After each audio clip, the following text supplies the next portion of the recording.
ہر وقت حضور کی صحبت اور سنگت میں رہتے، آقا کریم علیہ السلام کے پاس ہی بیٹھے رہتے۔ ایک دن حضور نے فرمایا یا ابا ہریرہ زرنی غبا لتزدد حبا، ہر وقت پاس بیٹھے رہتے ہو، کبھی اٹھ کے بھی چلے جایا کرو، ایک دن چھوڑ کے ملا کرو، محبت بڑھے گی۔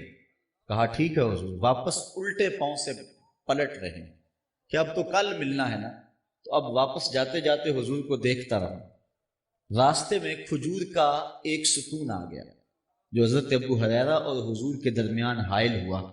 اتنے لمحے جب حضور کا چہرہ نظر نہ آیا تو تڑپ گئے اور پھر آ کے بیٹھ گئے، حضور میں تو اتنا وقت بھی نہیں گزار سکتا، پورا دن کیسے گزار کے آؤں گا۔ حضور علیہ السلام سے کثرت سے حدیث سنتے تھے۔ ایک عرض کی امام بخاری نے اس حدیث کی تخریج کی ہے کہ حضور کی خدمت میں عرض کی انی اسمع منک حدیثا کثیرا، حضور میں آپ سے بہت ساری حدیثیں سنتا ہوں لیکن مجھے یاد نہیں رہتی۔ تو آقا کریم نے کیا ارشاد فرمایا؟ ابسط رداک یا ابا ہریرہ، اچھا پھر چادر بچھا لو۔ حضرت ابو ہریرہ نے چادر بچھا لی، حضور نے اپنے دونوں ہاتھ اٹھائے اور ایسے کوئی چیز لی اور ایسے چادر میں پہن گئی، فرمایا سمیٹ لو اور سینے سے جوڑ لو۔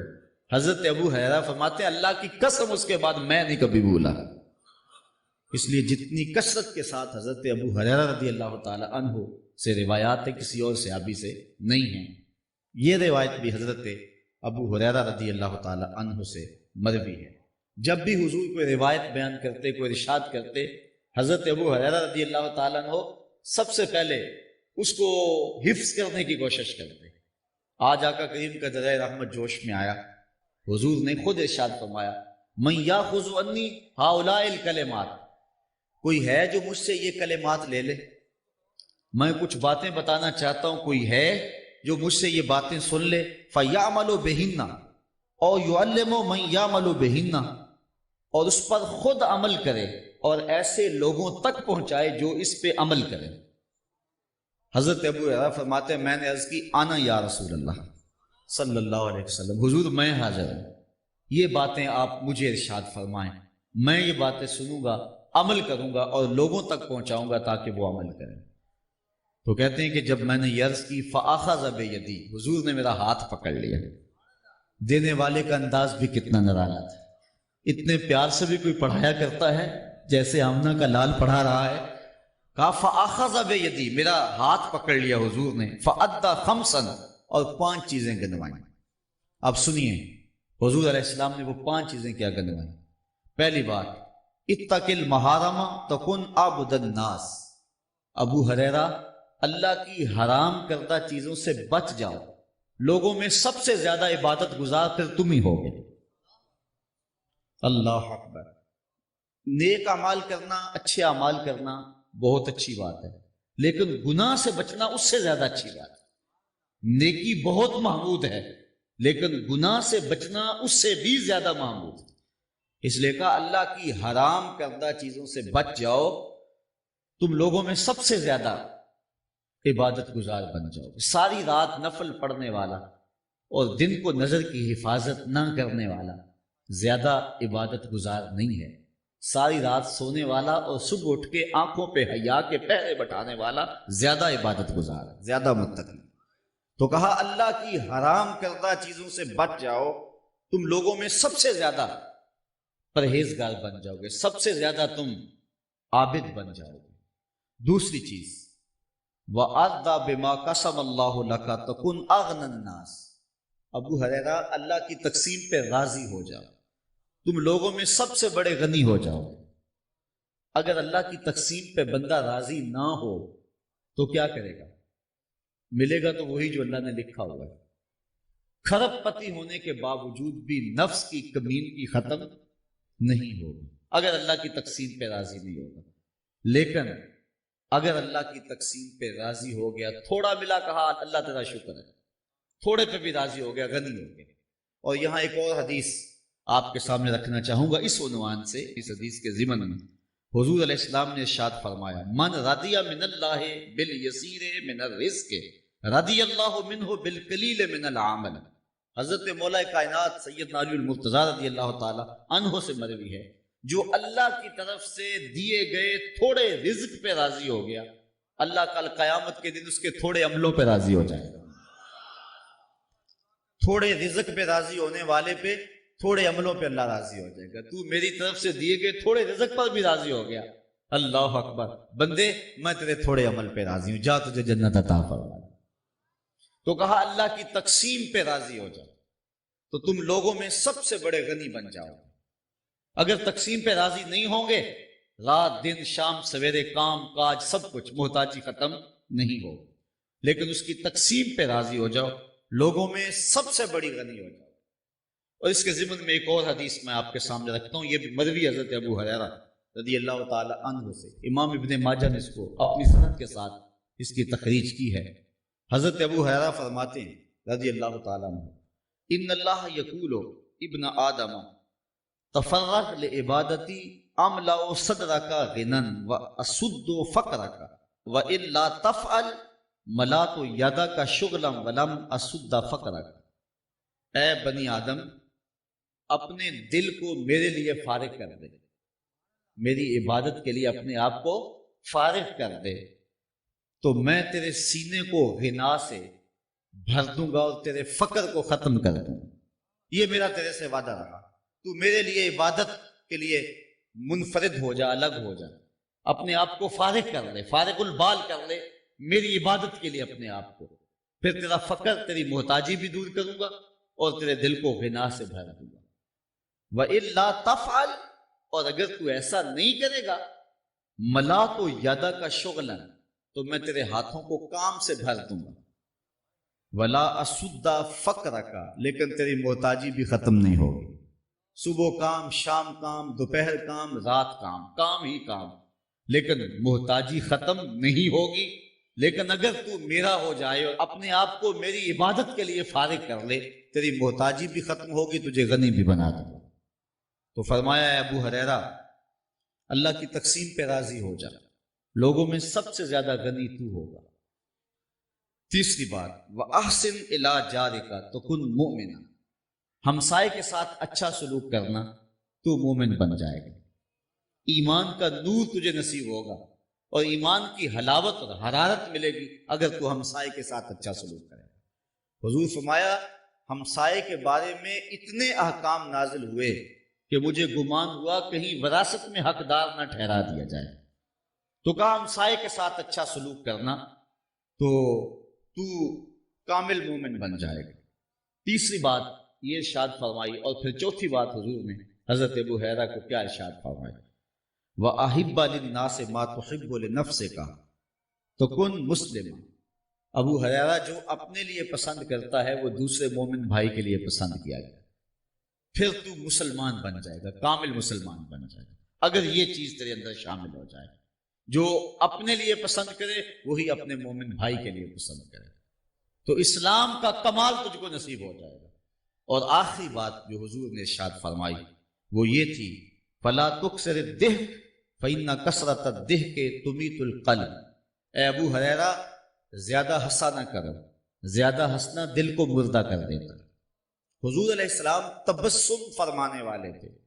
ضحک حضور سے کبھی کبھی صادر ہوا ہے، اکثر حضور کے چہرے پہ تبسم رہتا تھا، مسکراہٹ پھیلی رہتی تھی. اور کبھی کبھی حضور علیہ السلام ضحک فرماتے تھے تو کثرت کے ساتھ ضحک دل کی موت کا سبب ہے. بلکہ فرمایا لو تعلمون ما اعلم لضحکتم قلیلا ولبکیتم کثیرا. جو میں جانتا ہوں اگر تم جان لیتے تمہارے چہروں پہ کبھی بھی مسکراہٹ نہ آتی، تم کبھی بھی نہ ہنستے. جو میں جانتا ہوں اگر تم جان لیتے. تو کہا ابو ہریرہ کثرت سے ہنسا نہ کرو، اس لیے کہ کثرت سے ہنسنا قلب کو، دل کو مردہ بنا دیتا ہے.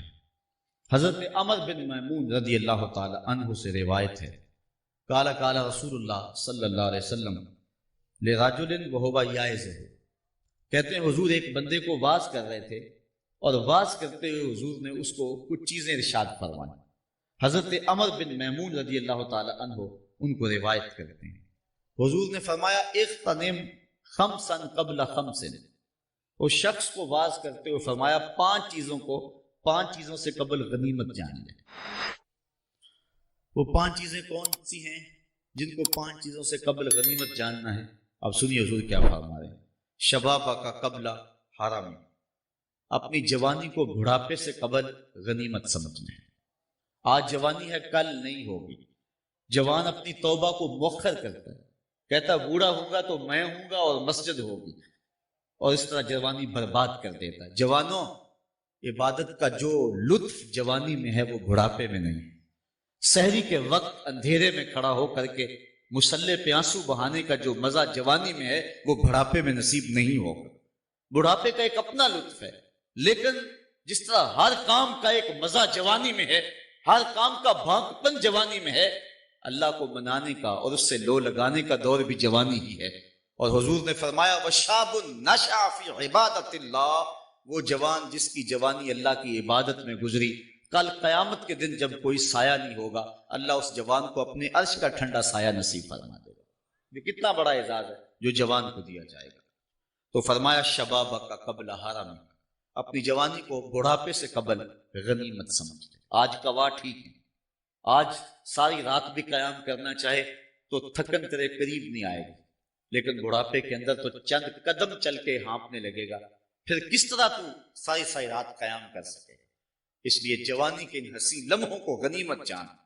جوانی مستی کا نام نہیں ہے، چوکوں اور موڑوں پہ کھڑا ہونے کا نام نہیں ہے، دہلیز محمد کی غلامی کا نام ہے، حضور کی چوکھٹ کی نوکری کا نام جوانی۔ اقبال کہتا ہے شباب اپنے لہو کی آگ میں جلنے کا نام۔ آؤ جوانی کے مقصد کو سمجھے، اس وقت امت کو جوانوں کی ضرورت ہے۔ آج پوری امت جس حالت میں ہے، اس وقت امت کو جوان فکر لوگوں کی ضرورت ہے اور جوان خون کی ضرورت ہے جو اسلام کے کام آئے۔ لیکن ہماری جوانیاں کہاں گزر رہی ہیں؟ آؤ اپنی جوانیوں کو دہلیز مصطفیٰ پہ لے آئیں اور حضور کی خدمت میں عرض کریں آقا ساری جوانی آپ کے قدموں پہ باندھ دیں گے۔ اور جوانی کی اس مقصدیت کو سمجھیں تو فرمایا شبابک قبل حرمک، اپنی جوانی کو بڑھاپے سے قبل غنیمت جان۔ صحتک قبل سقمک، اپنی صحت کو بیماری سے قبل غنیمت جان۔ آج صحت ہے، کل نہیں ہوگی، نہ جانے کب بیماری کا اچانک حملہ ہو جائے، پھر ہاتھ ملتا رہ جائے۔ آج صحت کے ان حسین لمحوں کو غنیمت جانتے ہوئے اپنے رب کی عبادت کر اور دین کے لیے کوئی کام کر جائے۔ وَغِنَاكَ قَبْلَ فَقْرِكَ، اور تیسری بات فرمائی غنا کے دور کو، خوشحالی مالداری کے دور کو، غربت اور فقر و فاقہ کے دور آنے سے قبل غنیمت جان۔ آج تیرے پاس دولت ہے، دولت نے کبھی کسی کے ساتھ وفا نہیں کی، ہو سکتا ہے کل تو کنگال ہو جائے۔ جو کروڑوں میں کھیلتے تھے وہ کوڑیوں کو ترسے۔ اس لیے آج تیرے پاس دولت ہے، آج اس سے فائدہ جو حاصل کر سکتا ہے کر لے، اللہ کی راہ میں جتنا لٹا سکتا ہے اس کو لٹا دے۔ وَغِنَاكَ قَبْلَ فَقْرِكَ، جب فقر آئے گا پھر ملے گا، میرے پاس ہوتے تو میں یوں کرتا، جب تھے اس وقت کیوں نہیں کیا۔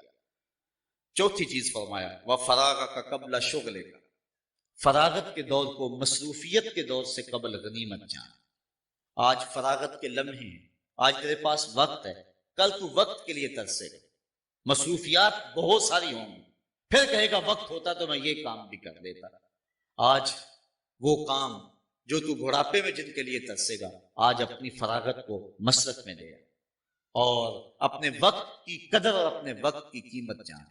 حضرت امام ابو بکر بن داسا علیہ رحمہ فرماتے ہیں کہ میں نے حضرت امام ابو داؤد سے سنا، وہ کہتے ہیں کہ میں نے حضرت نبی رحمت صلی اللہ علیہ وسلم کی 5 لاکھ حدیثیں جمع کی، پھر میں نے ان کا خلاصہ تیار کیا تو میرے پاس بچی صرف 4000 حدیثیں، ان کا بھی خلاصہ تیار کیا تو میرے پاس رہ گئی صرف 800 حدیثیں، پھر میں نے ان کو بھی جب ملخص کیا، ان کا بھی خلاصہ تیار کیا تو میرے پاس صرف 4 حدیثیں رہ گئی، اور کہا یہ مدار دین ہے، یہ اساس اسلام ہے، یہ اسلام کی جڑ اور اسلام کی بنیاد ہے۔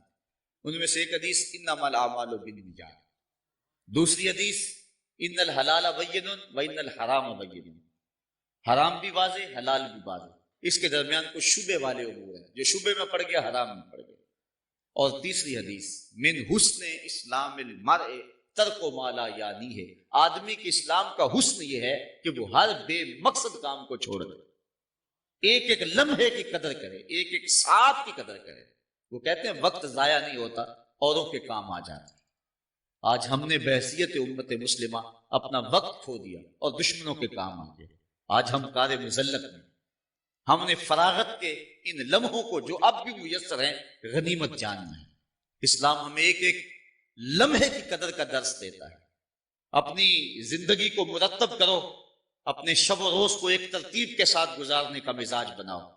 سارا سارا دن پھٹے پہ بیٹھ رہنا اور ساری ساری رات چائے کے کھوکھے پہ گزار دینا اور حمام میں 3 گھنٹے جا کے گزار دینا۔ جس امت کو پوری دنیا میں جکڑا گیا ہو، جس امت کی بیٹی عافیہ صدیقی رو رہی ہو، بھلا اس امت کے جوانوں کو یوں آوارگی زیبا ہے؟ بھلا انہیں تو ایک ایک لمحہ لگا دینا چاہیے تعلیم و تعلم کی گزرگاہوں میں، اور اسلام کی سربلندی کے لیے ان کو ایک ایک لمحے کی قدر کرنی چاہیے۔ تو یہ اسلام کا حسن ہے کہ کوئی لمحہ بھی بے مقصد نہ گزارا جائے۔ حضور نے فرمایا وہ فراغت کا قبل شغلے کا، شغل سے قبل، مصروفیت سے قبل اپنی فراغت کو غنیمت جان اور اس کو کام میں لے آ۔ اور آخر میں فرمایا وہ حیات کا قبل موت کا، اپنی زندگی کو موت سے قبل غنیمت سمجھ۔ جب موت آئی تو پھر ہاتھ ملتا رہ جائے گا۔ میرے حضور قبلہ عالم فرماتے ہیں سے ثابت اجے حواس تیرے، کر لے نیکیاں رج کے تو، اڑیا رب رسول کیوں کل بیٹھوں، آ رب رسول ول بج کے، آئی موت ایتھے رہسن کم تیرے، اگے واسطے چل ہن سج کے تو، کی آکسن لوگ یعقوب تینوں جدوں ٹر پیوں سر منہ کج کے۔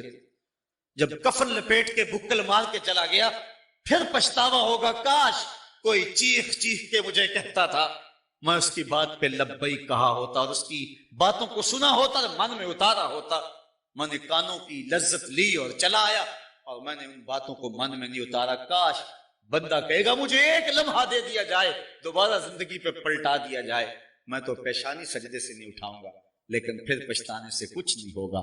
وقت پر کافی ہے ایک قطرہ بھی آب خوش ہنگام کا، جل گیا جب کھیت برسا می تو پھر اس کام کا۔ اس دن پچھتانے کا کوئی فائدہ نہیں۔ وہ حیات کا قبل موت کا، تمہارے نبی تمہیں بیان کر رہے ہیں، تمہیں بتا رہے ہیں، تمہیں وقت کی قدر سکھا رہے ہیں۔ زندگی کو غنیمت سمجھ لو، صحت کو غنیمت سمجھ لو، فراغت کو غنیمت سمجھ لو، مالداری کو غنیمت سمجھ لو اور جوانی کو غنیمت سمجھ لو۔ یہ سب کچھ نہیں رہے گا، یہ ڈھلتے سائے ہیں، ختم ہو جائیں گے۔ اللہ اکبر۔ آئیے حضور کا ایک اور فرمان دیکھتے ہیں جس کو روایت کرتے ہیں حضرت ابو کبشہ انماری رضی اللہ تعالیٰ عنہ، انہو سامع رسول اللہ صلی اللہ علیہ وسلم، کہتے ہیں یہ بات میں نے حضور سے سنی ہے۔ کتنے خوش نصیب تھے جو حضور سے سنتے تھے، کتنے خوش نصیب تھے جو حضور سے گفتگو سنا کرتے تھے، حضور کا دیدار بھی کیا کرتے تھے۔ حضرت ابو ذر غفاری رضی اللہ تعالیٰ عنہ فرماتے ہیں سمیت و بے عذر نہیں ہے، لوگوں میں نے حضور کی یہ باتیں اپنے ان کانوں سے سنی ہیں۔ کتنا ناز ہے انہیں۔ استاد ذوق نے اپنے شاگردوں کو کہا تھا آنے والی صدیاں تم پہ ناز کریں گی اے لوگوں، تم نے ذوق کو دیکھا، تم نے ذوق سے باتیں کی ہیں۔ وہ کہتا زمانہ کہے گا یہ لوگ ذوق سے ملتے رہیں، استاد ذوق سے باتیں کرتے رہیں۔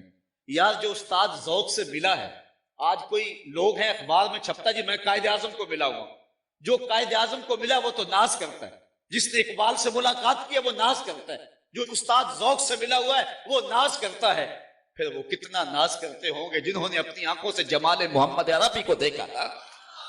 اس لیے وہ کہتے تھے لوگوں ہم نے ان کانوں سے حضور کی باتیں سنی۔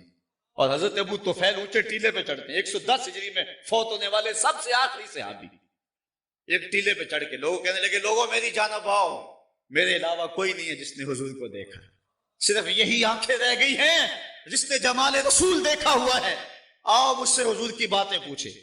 لوگوں نے کہا صف لنا رسول اللہ صلی اللہ علیہ وسلم، اچھا پھر حضور کا حلیہ بیان کر دیجئے، اگر تم نے دیکھا ہے تو بتاؤ حضور کیسے تھے۔ تو پھر حضرت ابو طفیل حضور کا حلیہ بیان کرتے، 3 لفظوں میں حلیہ بیان کرتے ہیں۔ اگر حضور کے حلیہ بیان کرنے والوں میں نام لکھوانا ہے نا تو یہ 3 لفظ یاد کر لو، سوکھے لفظ ہیں 3۔ حضور کے وصافوں میں نام آ جائے گا، حلیہ نگاروں میں نام آ جائے گا۔ حضرت ابو طفیل کہتے ہیں کان رسول اللہ صلی اللہ علیہ وسلم ابیض ملیحا مقصدا، 3 لفظوں میں حلیہ بیان کیا، ابیض ملیحا مقصدا، ایک تو چٹے رنگ کے تھے، دوسرا حسن نمکین تھا، تیسرا ہر معاملے میں توازن تھا۔ یہ یاد رکھ سکتے ہیں نا؟ اچھا اگر اوکھا ہے تو پنجابی میں بتا دوں، پنجابی میں پیر میر علی شاہ نے بتایا مکھ چند بدر شاہ شانی، متھے چمک دی لاٹ نورانی ہے، کالی زلف تے اکھ مستانی ہے، مخمور رکھی ہیں نہ مدوری۔ عربی میں یاد رکھ سکتے ہو تو عربی میں یاد رکھ لو، نہیں تو پنجابی میں یاد رکھ لو. حضور کا حلیہ بیان کیا کرو، حضور کے حسن کی بات کیا کرو. تو حضرت ابو طفیل کہتے ہیں آؤ میں حضور کی باتیں سنا. تو حضرت ابو کبشہ الانماری رضی اللہ تعالیٰ عنہ فرماتے ہیں سامع رسول اللہ صلی اللہ علیہ وسلم، حضور سے سنا ہے میں نے. اللہ حق، انہوں نے حضور سے یہ بات سنی ہے. کیا؟ حضور نے ارشاد فرمایا ثلاث اقسم علیہن واحدثکم حدیثا فاحفظوہ. کہا لوگوں تین باتیں تو ایسی ہیں جن پر میں قسم اٹھاتا ہوں، اور ایک بات میں ویسے ہی بیان کرتا ہوں بطور خبر، اس کو بھی سن لو اور یاد کر.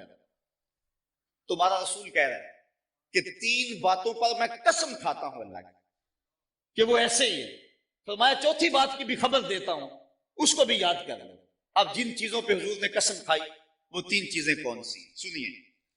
آقا کریم نے فرمایا فَأَمَّا الَّذِي أُقْسِمُ عَلَيْهِنَّ، بہرحال وہ چیزیں جن پر میں قسم کھاتا ہوں ان میں سے ایک یہ ہے فَإِنَّهُ مَا نَقَصَ مَالُ عَبْدٍ مِّن صَدَقَةٍ.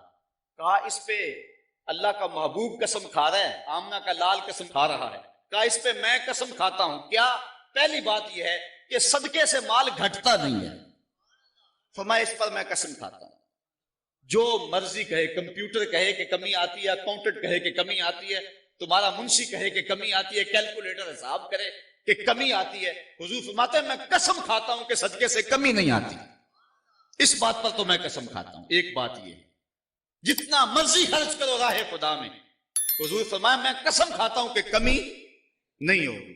اور جس کو حضور کی قسم پہ یقین ہے پھر وہ یقین کر لے گا تو پھر اللہ اس کے رزق کو اور زیادہ بڑھا دے گا. کمی آ ہی نہیں سکتی. جب کوئی بانٹتا ہے تو اللہ بھی اور عطا کرتا. ایک زمانے میں آپ نے کنویں دیکھے تھے، آج کل وہ بند ہو گئے ہیں. اس کی جگہ جو ہے وہ ہینڈ پمپ آ گئے ہیں، ڈونکی پمپ آ گئے ہیں. اب ہم اپنی ضرورت ٹیوب ویل کے ذریعے سے حاصل کر رہے ہیں. وہ کنویں کسی نے بند نہیں کیے، لیکن دیہاتوں کے اندر جا کر کے اگر دیکھو نا کہیں تو ان کا پانی بہت نیچے ہے اور بہت گدلا ہے. پہلے پانی شفاف بھی تھا اور بالکل اوپر بھی تھا. اصل بات یہ تھی جب وہ کنویں اپنا پانی باہر دیتے تھے اللہ نیچے سے سوتے عطا کرتا تھا. جب انہوں نے باہر دینا چھوڑ دیا اللہ نے بھی ان کو عطا کرنا چھوڑ دیا. اس لیے جب کوئی راہ خدا میں بانٹتا رہتا ہے اللہ اس کے رزق کے اندر برکت ڈالتا رہتا ہے. فرمایا ایک بات تو یہ میں قسم فرما کے کہتا ہوں کہ صدقے سے مال گھٹتا نہیں. دوسری بات ولا ظلم عبد مظلمۃ صبر علیہا الا زادہ اللہ بہا عزا. اگر کسی شخص پر کوئی بندہ ظلم کرے اور وہ اس ظلم کو سہ جائے، برداشت کرے اور صبر کرے، حضور فرماتے ہیں میں قسم کھا کے کہتا ہوں اللہ اس کی عزت میں اضافہ فرمائے گا. مظلوم کو اور عزت اللہ عطا فرمائے. تیسری بات جس پہ حضور نے قسم فرمائی فرمایا ولا فتح عبد بابا مسألۃ الا فتح اللہ علیہ باب فقر. تیسری اس بات پہ قسم کھاتا ہوں جب کوئی بندہ سوال کا دروازہ کھول دیتا ہے، جب کوئی مانگنے لگ جاتا ہے تو پھر اس کی محتاجی ختم نہیں ہوتی. اللہ اس کے لیے فقر کا دروازہ کھول دیتا ہے، محتاجی کا دروازہ کھولتا ہے. جو مانگنے والے ہوتے ہیں وہ ساری زندگی مانگتے ہی رہتے ہیں، ان کا پھر مانگنا ختم نہیں ہوتا. یہ تین چیزیں حضور نے قسم کھا کے کہی اور فرمایا آگے وَأَمَّا الَّذِي أُحَدِّثُكُمْ فَاحْفَظُوهُ. اور جو بات میں تمہیں ویسے ہی بیان کر رہا ہوں بغیر قسم کے، فرمایا اس کو بھی یاد کر لو. وہ کون سی بات ہے؟ فَقَالَ إِنَّمَا الدُّنْيَا لِأَرْبَعَةِ نَفَرٍ. دنیا 4 بندوں کے لیے ہے. دنیا میں بندے 4 ہی ہیں، 4 قسم کے لوگ. کون کون سے؟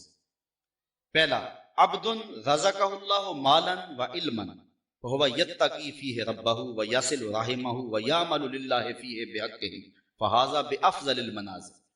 پہلا بندہ وہ ہے جس کو اللہ نے مال بھی دیا، علم بھی دیا، دونوں دولتیں دی، اور اس نے اللہ سے ڈر کر کے صلہ رحمی کی اور جو مال کا حق تھا وہ ادا کیا، رشتہ داروں کے ساتھ اس نے سلوک کیا، اچھے انداز سے اس نے زندگی گزاری، اللہ کی خشیت سے وقت گزارا. فہذا بافضل المنازل. فرمایا سارے انسانوں میں اگر منزل و قدر کے لحاظ سے افضل ہے تو ان 4 قسموں کے بندوں میں سے یہ سب سے زیادہ افضل ہے. یہ سب سے افضل بندہ ہے جس کو علم بھی دیا گیا تھا، مال بھی دیا گیا تھا، دونوں چیزیں اس کے گھر میں جمع ہو گئی اور اس نے اس کا جو مقصد تھا اس پر ان چیزوں کو استعمال کیا، رشتہ داروں کے حقوق بھی ادا کیے، دکھیوں کے کام بھی آیا، علم بھی بانٹا اور مال بھی بانٹا۔ دوسرا بندہ فرمایا وَعَبْدٌ رَزَقَهُ اللَّهُ عِلْمًا وَلَمْ يَرْزُقْهُ مَالًا، وہ بندہ جس کو اللہ نے علم دیا لیکن اس کو مال نہیں ملا تھا، فَهُوَ صَادِقُ النِّيَّةِ، لیکن تھا وہ سچی نیت والا بندہ۔ اس نے کہا یقول، وہ کہتا ہے لو ان لی مالا لعملت بعمل فلان فاجرهما سواء، وہ کہتا ہے اگر میرے پاس مال ہوتا نا تو میں یہ کام کر دیتا، فلاں فلاں کام بڑا اہم ہے میں وہ کر دیتا، علم تو ہے میرے پاس مال نہیں ہے۔ تو حضور نے فرمایا کہ یہ بندہ اور جس کے پاس مال بھی اور علم بھی تھا، افضل گو وہ ہے، لیکن حضور نے ارشاد فرمایا کہ اجر میں دونوں برابر ہیں۔ اس نے نیت کی، گو حاصل نہیں ہوا، لیکن اجر اس کو بھی اتنا ہی ملے گا محض نیت کر دینے سے۔ وَعَبْدٌ رَزَقَهُ اللَّهُ مَالًا وَلَمْ يَرْزُقْهُ عِلْمًا، اور بندہ ایک وہ ہے جس کو مال دیا گیا لیکن علم نہیں دیا گیا، وَهُوَ يَتَخَبَّطُ فِي مَالِهِ بِغَيْرِ عِلْمٍ، اور وہ علم کے بغیر مال میں خلط ملط کرتا ہے، جہاں خرچ کرنا وہاں کرتا نہیں، جہاں نہیں کرنا وہاں کرتا ہے۔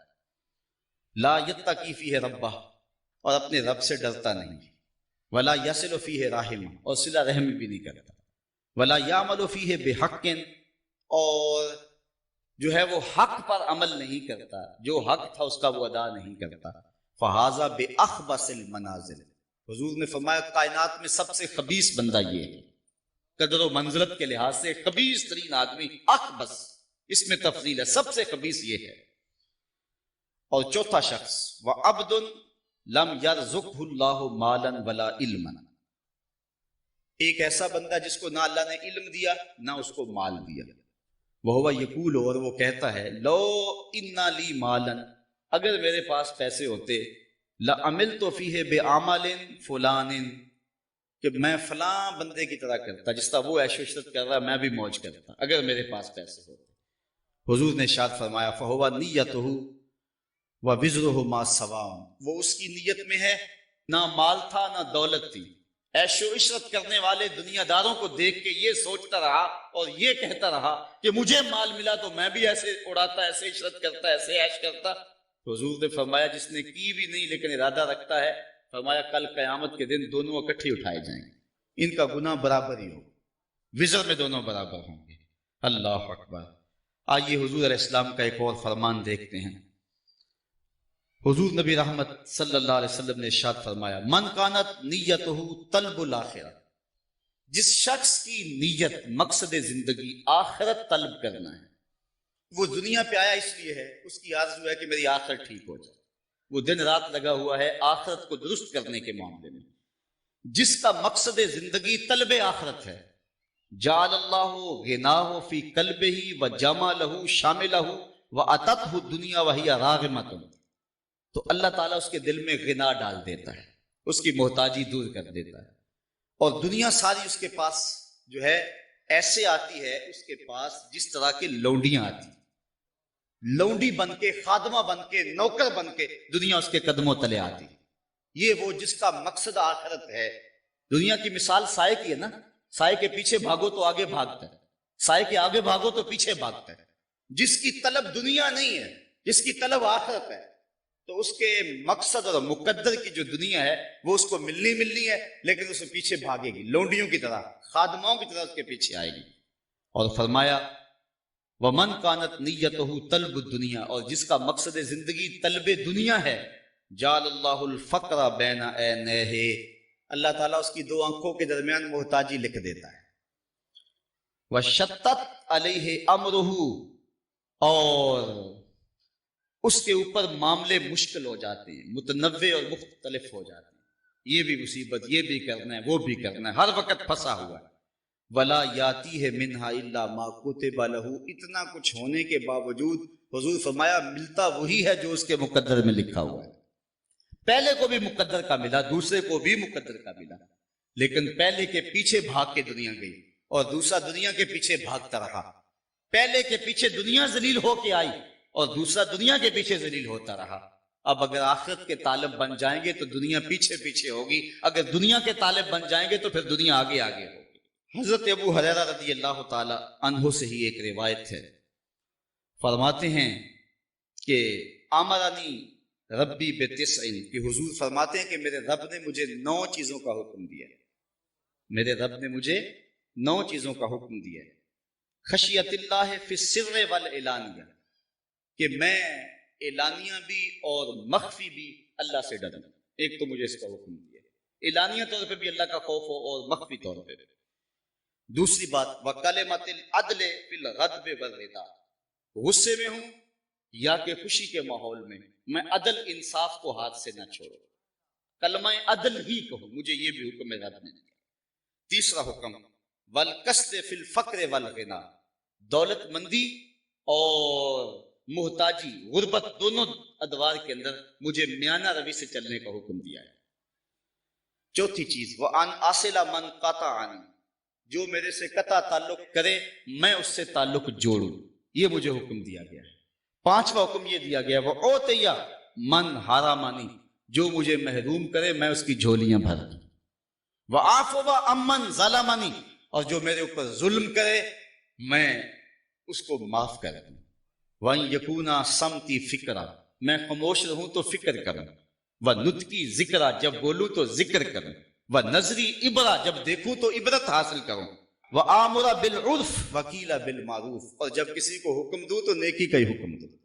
کہا میرے رب نے یہ مجھے 9 باتیں ارشاد فرمائی ہیں۔ اب حضرت ابو ذر غفاری رضی اللہ تعالی عنہ کو جو حضور نے ارشاد فرمایا وہ بھی سماعت کر لیں۔ قال امرنی خلیلی بسبع، کہا میرے آقا و مولا حضور ختم المرتبت نے مجھے 7 چیزوں کا حکم دیا۔ وہ حضور فرماتے میرے رب نے مجھے یہ حکم دیا ان 9 چیزوں پہ عمل کر، اور یہاں حضرت ابو ذر غفاری فرماتے ہیں میرے آقا نے حضور نے مجھے ان 7 چیزوں پہ عمل کرنے کا حکم دیا۔ اب ان 7 چیزوں کو من میں اتاریں اور آج کے اس جمعے کے اجتماع میں اپنے دامن میں لپیٹ کے لے جائیں اور اس پر عمل کی کوشش کریں۔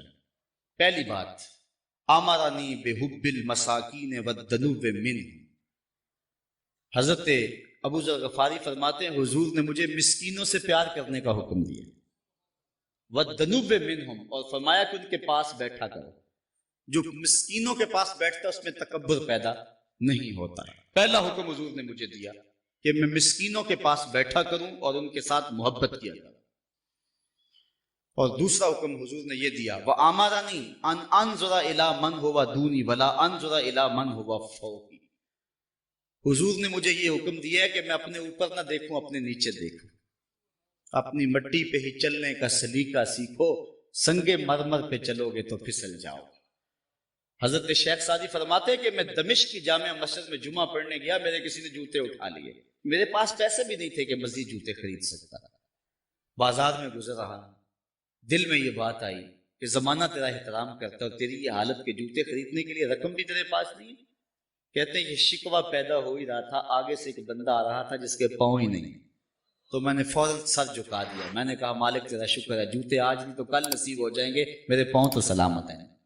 حضرت ابو ذر غفاری فرماتے ہیں مجھے حضور نے حکم دیا ابو ذر اپنے اوپر نہ دیکھا کرو، اپنے نیچے دیکھا، تم اوپر دیکھتے ہو، اگر ہم دیکھ رہے ہیں ہمیں پنکھا بھی نصیب نہیں ہے اور ہم یہاں میدان میں بیٹھے ہوئے ہیں تو ان کو بھی دیکھیں کہ جن کا گھر لٹا ہوا ہے اور وہ سڑکوں پہ بیٹھے ہوئے ہیں کھانے کے لقمے کا انتظار کر رہے ہیں، ہم ان کو بھی دیکھیں۔ جب نیچے دیکھیں گے تو قرار آ جائے گا، جب اوپر دیکھیں گے تو پھر بندہ بےتاب ہو جائے گا، مضطرب ہو جائے گا کہ ہائے میرے ساتھ کیا بن گیا۔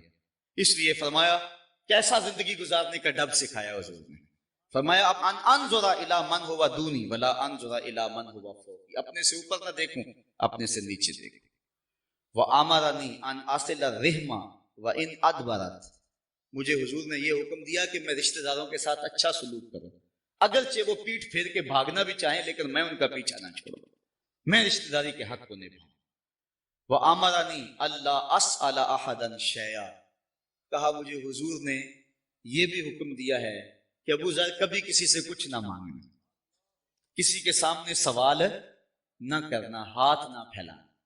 علماء نے لکھا ہے کہ جب انتہائی بندہ مجبور ہو جائے، پھنس جائے اور جان کے جانے کا اندیشہ پیدا ہو جائے، اس وقت بوقت ضرورت بقدر حاجت مانگ لینا جائز ہے، لیکن جو اہل اللہ ہیں اس موقع کے اوپر بھی جو ہے وہ اپنے آپ کو سوال سے بچاتے ہیں۔ آپ نے حدیث تو سنی حضرت ابو ہریرہ والی رضی اللہ تعالیٰ عنہ کی حدیث مشہور ہے، اس کا پہلا حصہ یہ ہے، حضرت ابو ہریرہ رضی اللہ تعالیٰ عنہ فرماتے ہیں کہ مجھے بھوک نے ستایا، کمر سیدھی نہیں ہو رہی تھی، نہ نماز پڑھی جا رہی تھی نہ قرآن پڑھا جا رہا تھا، میں مسجد نبوی کے ایسے زاویے میں بیٹھ گیا جہاں لوگوں کا گزر ہوتا تھا۔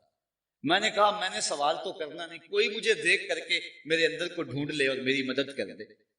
کہتے ہیں میں دروازے پہ بیٹھ گیا، لوگ آتے اور گزرتے چلے جاتے۔ وہ کیا کسی نے کہا نا، ہستی پلکوں کے نیچے غم بھی پلتے ہیں مگر کون دیکھتا ہے اتنی گہرائی میں۔ کہتے ہیں لوگ آتے گزر جاتے۔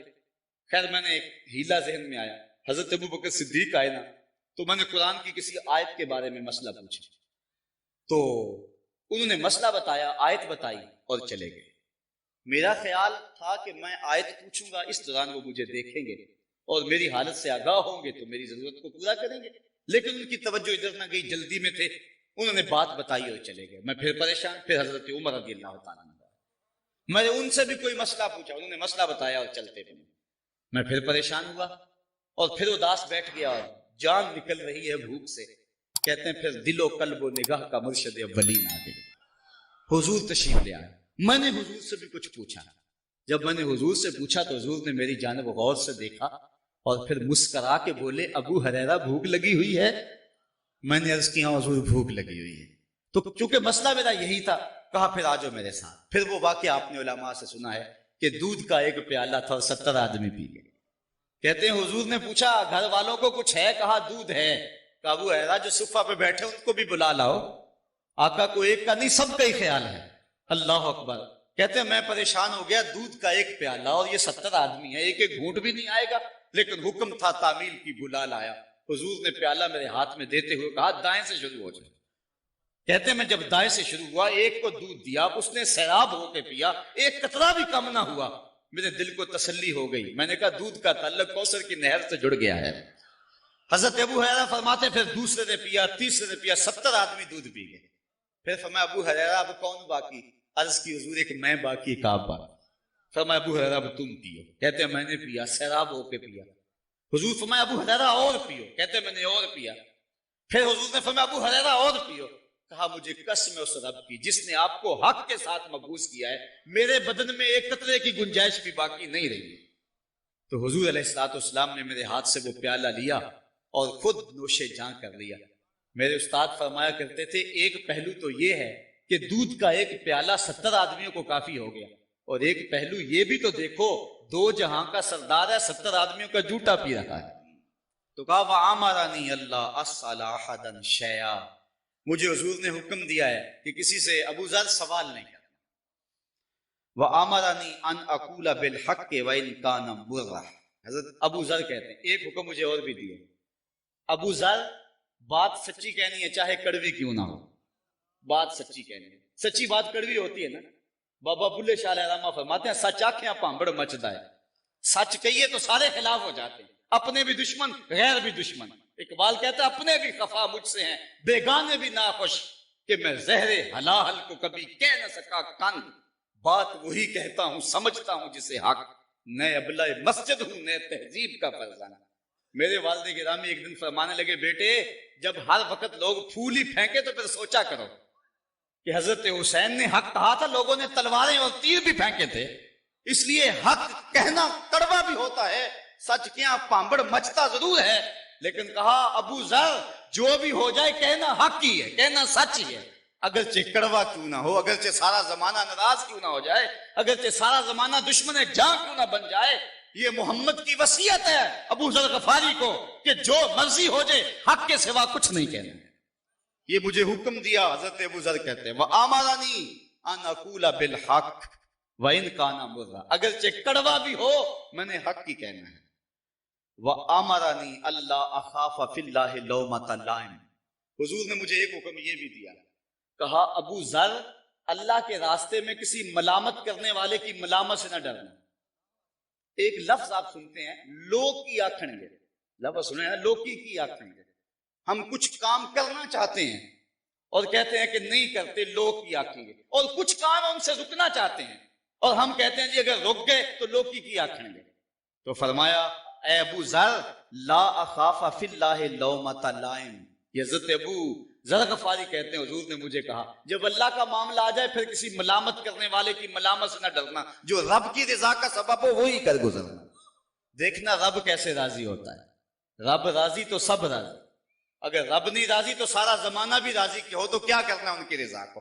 سارا زمانہ اکٹھا ہو جائے تو کچھ نہیں بگاڑ سکتا، اور سارا زمانہ نفع دینے پہ تل جائے ایک ذرے کا نفع نہیں دے سکتا جو رب نہ چاہے. اس لیے حضرت شیخ سعدی شیرازی فرماتے ہیں بعض اوقات بندہ اللہ کو ناراض کر کے خلق کو راضی کرتا ہے، اللہ اسی مخلوق کو اس کے اوپر مسلط کر دیتا ہے، اسی مخلوق کو اس کے اوپر مسلط کر دیتا ہے. کہا ہے ابو ذر میری یہ نصیحت بھی سنو کہ اللہ کے راستے کے اندر کبھی بھی ملامت کرنے والے کی ملامت سے ڈرنا نہیں ہے. وَآمَرَنِي أَنْ أَكْثِرَ مِنْ قَوْلِ لَا حَوْلَ وَلَا قُوَّةَ إِلَّا بِاللَّهِ فَإِنَّهُنَّ مِنْ كَنْزِ تَحْتَ الْعَرْشِ. اے ابو ذر آخر میں تمہیں ایک وظیفہ بھی بتا، کثرت کے ساتھ لا حول ولا قوت الا باللہ پڑھنا. یہ حضور نے حضرت ابو ذر سے کہا کثرت کے ساتھ یہ وظیفہ پڑھنا. کہا یہ وظیفہ کوئی چھوٹا وظیفہ نہیں ہے. فَإِنَّهُنَّ مِنْ كَنْزِ تَحْتَ الْعَرْشِ. کہا عرش کے نیچے جو خزانہ ہے نا، یہ لفظ وہاں سے آئے ہیں. عرش کے نیچے جو اللہ کا خزانہ خاص ہے لا حول ولا قوت الا باللہ، یہ لفظ وہاں سے آئے. علماء نے کہا ہے حدیث میں آتا ہے کہ لا حول ولا قوت الا باللہ 99 بیماریوں کا علاج ہے، 99 روحانی بیماریوں کا علاج ہے، جس میں سب سے کم درجے کی بیماری غم اور ہم ہے. تو کہا یہ کثرت کے ساتھ وظیفہ پڑھنا اور کثرت کے ساتھ یہ بات کہنا، اس لیے کہ یہ عرش کے خزانے کا تحفہ ہے جو تمہیں دیا گیا ہے. حضرت معاذ بن جبل رضی اللہ تعالی عنہ سے ایک روایت مروی ہے، کہتے ہیں اوصانی رسول اللہ صلی اللہ علیہ وسلم بعشر کلمات. مجھے حضور نے 10 چیزوں کی وصیت کی، 10 چیزیں ارشاد کی. وقت سمٹ گیا، میں اختصار سے پڑھ رہا ہوں. قال لا تشرک باللہ شیئا وان قتلت وحرقت. ایک تو اللہ کے ساتھ کسی کو شریک نہیں ٹھہرانا، چاہے تجھے قتل کر دیا جائے یا آگ میں جلا دیا جائے. دوسری بات ولا تاس والدیک وان امراک ان تخرج من اہلک ومالک. کہا والدین کی نافرمانی نہیں کرنی، چاہے تیرا مال اور تیرے بچے گھر سے نکال کے پھینک دیں، تجھے گھر سے نکال دے بچوں سمیت اور مال سمیت، لیکن ماں باپ کی نافرمانی نہیں کرنی. تیسری بات ولا تترکن صلاۃ متعمدا فإن من ترک صلاۃ مکتوبۃ متعمدا فقد برئت منہ ذمۃ اللہ. اے معاذ بن جبل فرض نماز جان بوجھ کے کبھی بھی نہیں چھوڑو، اس لیے کہ جس نے فرض نماز جان بوجھ کے چھوڑ دی اللہ تعالیٰ کا جو ذمہ ہے بندے سے اللہ وہ اٹھا لیتا ہے. اب اللہ کا کوئی ذمہ نہیں رہا، جدھر مرضی جائے. فرمایا چوتھی چیز